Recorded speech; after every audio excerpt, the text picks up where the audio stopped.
Hello, and thank you for attending our information session on the dangers of the anti-vaccination movement that has been sweeping the nation for the past couple of years. My name is Josh Fredericks, an infectious disease specialist at the CDC, and the goal of our meeting today is to reinforce the trust that previous generations have given to the medical community and to remind our community of how crucial vaccines are to keep our society safe and stable. Recently, there has been multiple celebrities and political figures who have voiced negative opinions on the legitimacy of immunizations.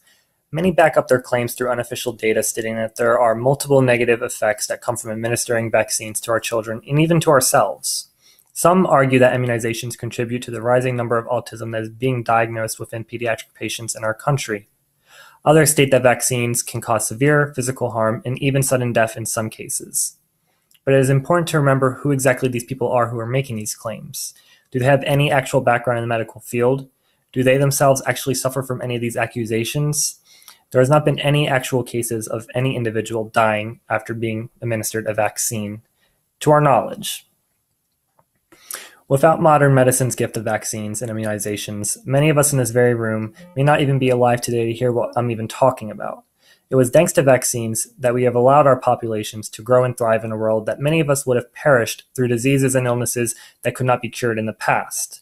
Another critical aspect of mass immunizations is that it protects the community through a group effort. If the mass majority of members in a society have been vaccinated, then the probability of a disease to spread is almost impossible. But if we follow the current trend that is now going through our country with not trusting vaccines, we may be giving diseases that were once wiped out a chance to come back stronger than ever. There's already been documented cases in public schools where students have been diagnosed with actual cases of measles, a disease that was once not on any of our radars, but sadly has made a comeback now due to the decline in the MMR vaccine that was once a common vaccine given to our children. The area of concern seems to be coming from the growth of dangerous statements that vaccines carry hazardous materials within themselves. Others argue that the decline of disease is not because of the vaccines that were previously administered, but because we as a society have established better sanitation methods than we did in the past. But the most commonly used excuse from parents is that they don't want to inject their children with unknown substances that may also be carrying pieces of the disease themselves that the vaccines were designed to protect them from. Recently, California saw 9,000 cases of whooping cough, more than any year since the vaccine was first created almost half a century ago.